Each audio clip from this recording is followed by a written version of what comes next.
Il veut jouer au foot. Il en a marre de le faire tout seul. Il veut y jouer avec ses amis et répondre à leurs attentes. Il ne veut plus perdre aucun duel. Il veut garder le ballon par tous les moyens possibles. Et puis, il veut marquer un but. Il veut être le meilleur en foot. Lui, c'est Kangmaru du lycée Akai, c'est tout ce qu'il désire. Alors stop, toute histoire a un début, alors commençons.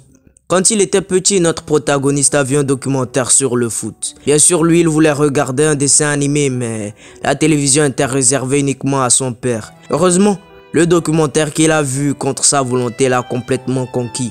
Et à cette époque, il avait 12 ans. De plus, il était très timide et sa vie était ennuyeuse. Mais ce jeu si énergique où le joueur se donnait à fond, sans se soucier des autres, l'avait profondément touché. Pour la première fois dans sa vie, il voulait faire quelque chose. Alors il prit son courage à deux mains pour aller voir ses camarades qui jouaient au foot dans les rues parce qu'il voulait mettre un but et faire un rituel comme son joueur préféré. Mais malheureusement pour lui, il n'a jamais pu jouer avec eux juste à cause de sa forme. Après cette déception, il était si triste car il avait l'impression qu'il était aussi nul qu'une canette vide. Du coup, il a abandonné et retourné chez lui. Mais le foot tournait toujours dans sa tête. Il voulait tellement y jouer qu'il ne pouvait plus tenir en place. Et puis, il voyait la tête chauve de son père comme un ballon au point de taper dedans. Il était en manque, pourtant il n'y avait jamais joué. Alors il est retourné au terrain après avoir attendu plusieurs jours. On lui a enfin confié un rôle, celui de ramasseur, qui consistait à les renvoyer la balle dès qu'elle sortait. Et bizarrement, il était plutôt content. Du coup, il faisait de son mieux à chaque fois. C'est si pratique que Maru soit là. Tu es vraiment rapide. T'es le meilleur Maru. En plus, il ne sait pas pourquoi, mais son père lui a acheté un ballon. Et grâce à ce cadeau, quand il finissait de ramasser le ballon, il pouvait s'entraîner seul au foot. Il s'est vraiment beaucoup entraîné car il pensait qu'il pourrait jouer sur le terrain. Donc, il s'est adonné aux bases, au dribble, à la force physique et au tir. Bon, après, n'allez pas croire qu'il s'est amélioré au tir, car la balle rebondissait sur le mur pour ensuite le fracasser la tronche. Enfin, il n'avait jamais été autant à fond et il aimait cette sensation. C'est pourquoi il n'a jamais abandonné et après tant d'efforts, il est devenu... On voit un garçon plutôt BG taper dans le ballon, qui se dirige vers les buts lors d'un match d'entraînement. Mais la balle cogne le poteau et est en train de sortir quand elle a été rattrapée par Maru. Et oui, il est devenu un super ramasseur de balles. Vous croyez quand même pas qu'il avait changé ce bout? Et non, il a été étiqueté comme étant au service de tout le monde. En gros, un clown de service. De ce fait, il est tout le temps exploité par tout le monde, surtout les racailles. Et ça tombe bien, cette fois-ci, on lui ordonne de porter leur bagage, car ils vont passer le test d'admission au club de foot. Notre héros aussi voulait y passer ce test, mais il a entendu dire qu'on prenait que des gens au parcours d'élite, ce qui n'est pas son cas. Cependant, s'il suit ses racailles, peut-être qu'un miracle va se produire. Et à ce moment-là, un ballon venant de nulle part assomme Maru. Une des personnes qui avait renvoyé la balle sur lui s'excuse, mais le second ne le fait pas. Il voudrait plutôt que Maru lui renvoie la balle. Il s'agissait de Song Si-woo, un membre éminent du club de foot. Plongé dans sa réflexion, Maru constate bien tard que le ballon était sur une pente et a commencé à poursuivre la balle, carton en main, en descendant la pente. Mais que se trouve devant lui? C'était un chantier pour arranger un énorme trou sur la route. Il doit agir au plus vite, sinon la balle risque de tomber dans le trou. Bien sûr, il y avait des plots tout au bord de ce trou. Alors il s'en servit pour faire circuler la balle entre ceux-ci avec une ingéniosité sans faille. Mais qu'est-ce qu'il fait? Malheureusement pour Maru, il y avait un second trou pile après le dernier. Il doit vite réagir, sinon les membres du club de foot risquent de le tuer. Il bondit juste devant la balle de sorte à la réceptionner et l'a envoyée derrière lui, puis contourner le trou. Par chance, le ballon a cogné un poteau juste derrière et revenait en direction de lui, dans les airs. Alors pour terminer son action bien commencée, Maru sauta dans les airs pour la réceptionner et la renvoyer aux membres qui attendaient. Mais la balle cogna l'arbuste juste devant lui pour revenir sur sa tronche. Pourquoi il finit toujours comme ça? Il était désormais à terre et les affaires des racailles étaient sans dessus-dessous. Bien sûr, ces derniers étaient sur le point de le frapper quand une balle sortit de nulle part pour mettre KO un de leurs. Mais c'est qui? Il se retourne et là, Sung Si-woo lui tend la main en le proposant de passer le test d'admission. Quoi? Il lui propose de passer ce test pour intégrer le club, mais vu comment il est lourd, si on se demande comment il va bien pouvoir se débrouiller, alors il est d'accord? Bien sûr, Maru dit oui sans hésiter. Ayant assisté à la scène, un des camarades geeks de Maru retourne en classe pour informer son second camarade Gino, qui était en train de nourrir une racaille. Suite à cela, les deux se sont dirigés vers le stade. Mais que s'est-il passé? Se demande bien Gino, larmes aux yeux. Il était content pour Maru. En réalité, depuis toujours, Maru était vraiment un type cool à ses yeux. Alors qu'il était sur le point de se faire laminer par la même racaille de tout à l'heure, notre protagoniste arrivait toujours pour lui prêter main forte en nourrissant cette racaille à sa place. Bien sûr, après des années passées à être au service de tout le monde, Maru était devenu un loser professionnel. Et ses camarades geeks l'admiraient. Il ne sait pas si c'est à cause de leur situation similaire, mais ils se sont beaucoup rapprochés avec Maru. De plus, il savait que Maru adorait le foot. Il s'entraînait tout le temps, et même si on ne lui demandait pas d'aller chercher le ballon, il le faisait automatiquement. Et puis un jour, il s'est fait frapper. Comme d'habitude, il ramassait le ballon et au moment de le renvoyer, la balle a rebondi sur un arbre juste à côté et est tombée sur le toit d'un immeuble. Et après ça, il s'est fait massacrer par les joueurs. Et quand ses amis lui ont demandé pourquoi il était obsédé par le fait de ramasser la balle à tout prix, elle a affirmé que c'était le seul moyen qu'il avait trouvé pour se faire remarquer. Depuis toujours, il rêve de jouer au ballon, mais personne ne le remarque. Alors c'est un moyen exprès pour le faire. Il veut jouer au foot. De retour dans le présent, Maru est encouragé par ses amis. Larmes aux yeux, il monte son petit déj en direction du ciel en signe de remerciement et les autres font pareil. Mais finalement, Maru se la fait prendre par un joueur plus grand qui le remercie. Et merde. Bon, on revient plus tard et nos joueurs sont prêts pour le match. Et le capitaine de l'équipe en profite pour encourager son équipe. Même si c'est un concours pour juger les capacités des candidats, ils doivent au moins avoir l'esprit d'équipe. Sur ce se termine leur réunion. Une fois le coup d'envoi lancé, Maru, qui était très excité, s'est dirigé directement sur l'équipe adverse. Mais quel con! Tout de suite après, il était épuisé par l'action de passe-passe qu'exécutait l'équipe adverse. Il était totalement épuisé au point d'en vomir. Le match battait son plein et Maru se déplaçait de gauche à droite sans rien pouvoir faire. C'est à ce moment qu'il comprit que le football qu'il avait essayé pour de vrai était bien plus difficile que ce qu'il avait vu. Il avait commencé à aimer le foot après avoir vu les joueurs à la télévision faire des jeux de jambes et des beaux tirs. Mais le football ne se résumait pas qu'à ces scènes. Dans tout ça, il y avait plusieurs étapes et lui, il s'est épuisé dès le début, tel un con. En fait, il n'était même pas encore prêt à toucher le ballon. Mais à cet instant, une contre-attaque était en train de commencer en faveur de son équipe, les jaunes. Maru reprit le poil de la bête et se remit à courir. Bien qu'il soit démarqué, la personne tenant la balle hésitait à lui passer. Mais il finit par se tourner vers notre protagoniste. Va-t-il lui passer? Eh bien non. C'était une feinte pour ensuite leurrer l'équipe adverse. Mais malheureusement, ça n'a pas marché et le ballon est sorti. Après ça, il eut de nombreuses occasions pour notre protagoniste, mais il n'a rien pu faire à cause de la différence physique qui ne pouvait pas être comblée par l'enthousiasme. Enfin, la balle était à sa portée, alors il s'est dirigé vers cette dernière pour la réceptionner, mais elle avait été déjà rattrapée par un de ses coéquipiers. Malheureusement, Maru lui est rentré dedans et ils ont perdu la balle. Son coéquipier étant vraiment très énervé a commencé à rabaisser notre héros et le conseille de rester à sa place car il ne sert à rien. À ce moment-là, comme tous les autres d'ailleurs, on pouvait encore une fois comprendre la tristesse de Maru qui se faisait rabasser comme d'habitude. Il savait qu'il était le type que personne ne veut, mais il ne voulait pas le reconnaître car elle avait l'impression qu'il allait vraiment l'être si elle l'admettait. Et donc il faisait de son mieux pour tout, que ce soit ramasser les balles ou que ce soit être au service des racailles et de tout le monde. Il a tout fait pour jouer au foot et il pensait que si on l'accordait une chance, il était sûr qu'il pourrait montrer de quoi il est capable. Mais la triste réalité est qu'il aurait mieux fallu ne pas lui en donner. Il aurait pu vivre en rejetant la faute sur les autres tout en vivant au mieux.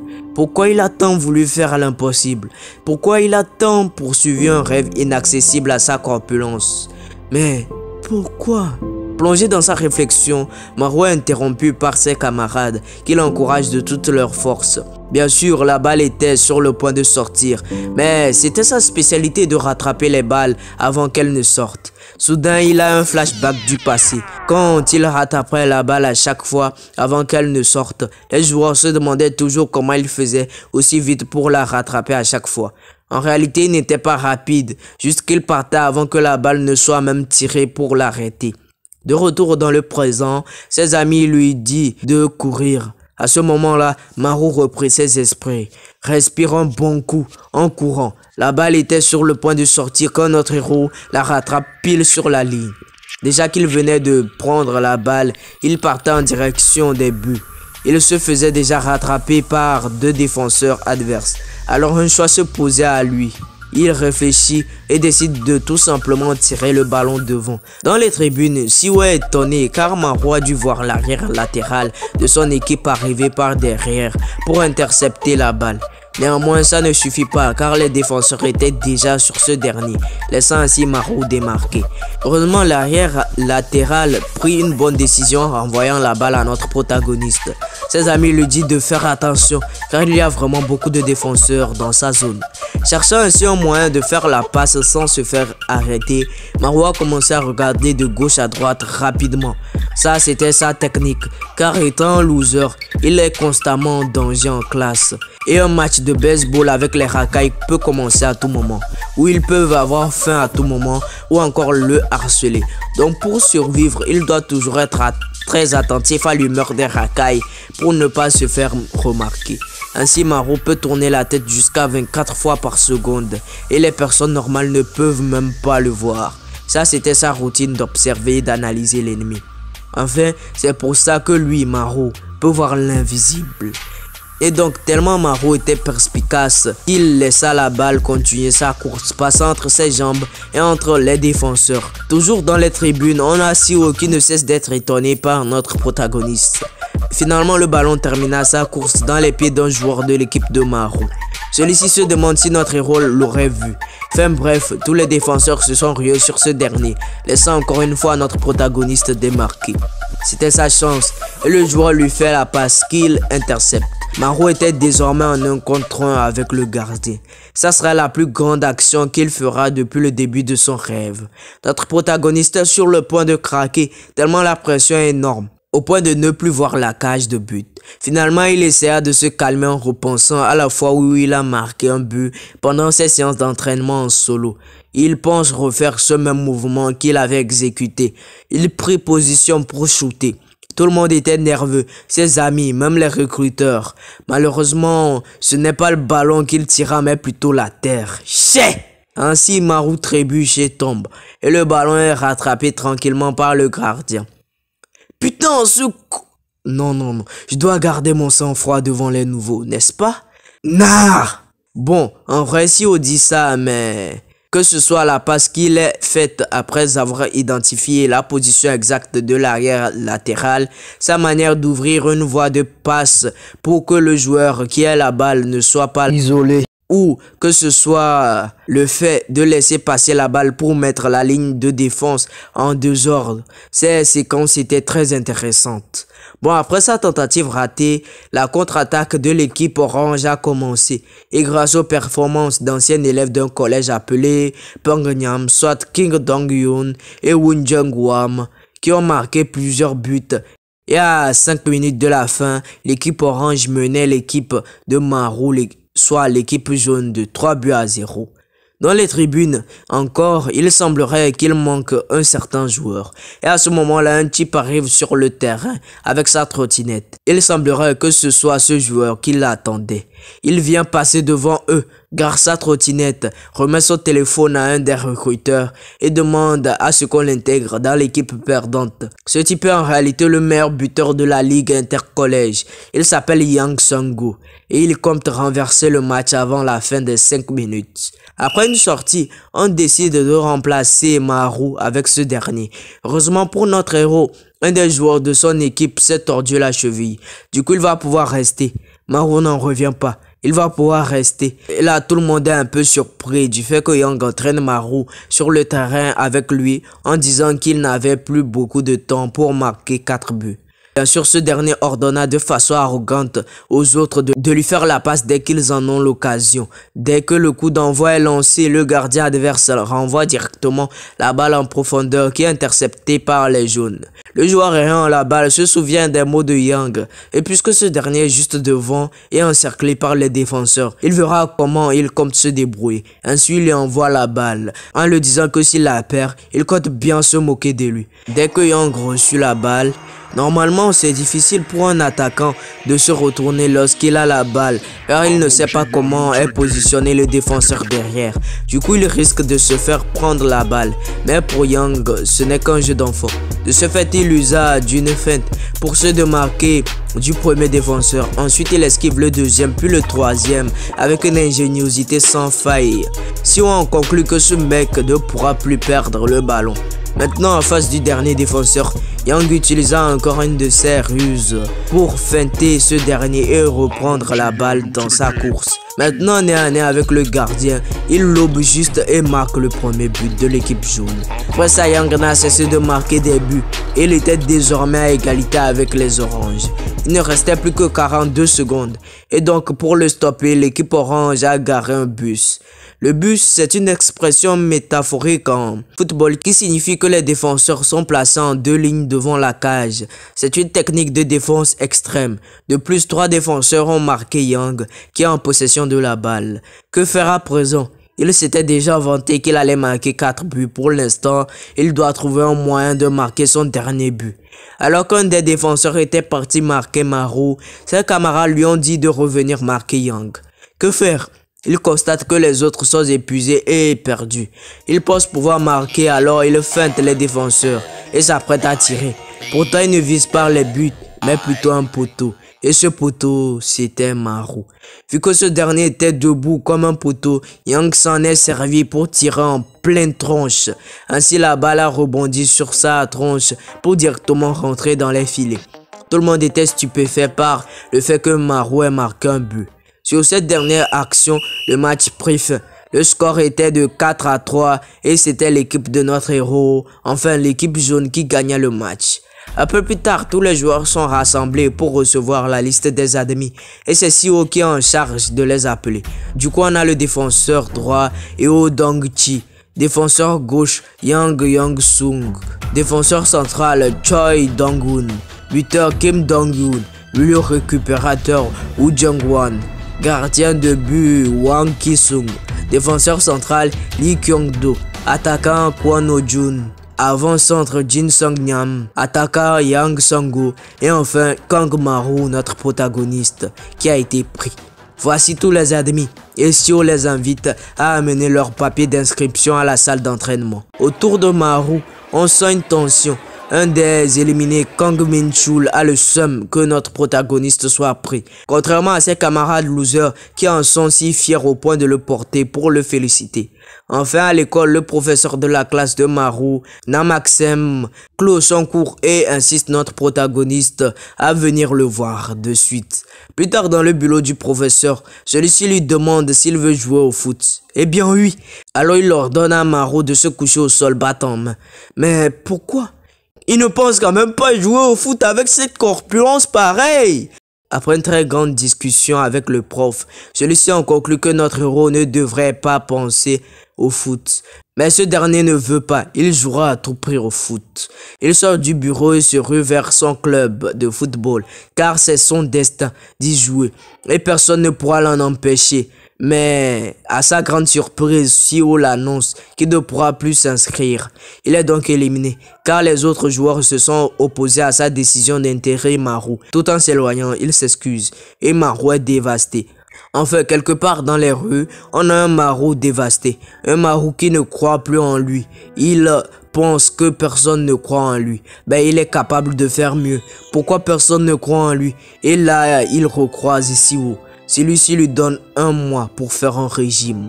Pour que celui-ci puisse le ramener dans le club de football, il doit maigrir pour qu'on puisse enfin voir son talent caché. Ainsi commence la mission régime. Marwa désormais devant une boutique. Il y entre et une jeune fille plongée dans son tel. Elle l'informe qu'ils sont fermés avant de se rendre compte que c'est Marou. Et cette jeune fille n'est autre que Choi Yuna, élève au lycée Adja en première année.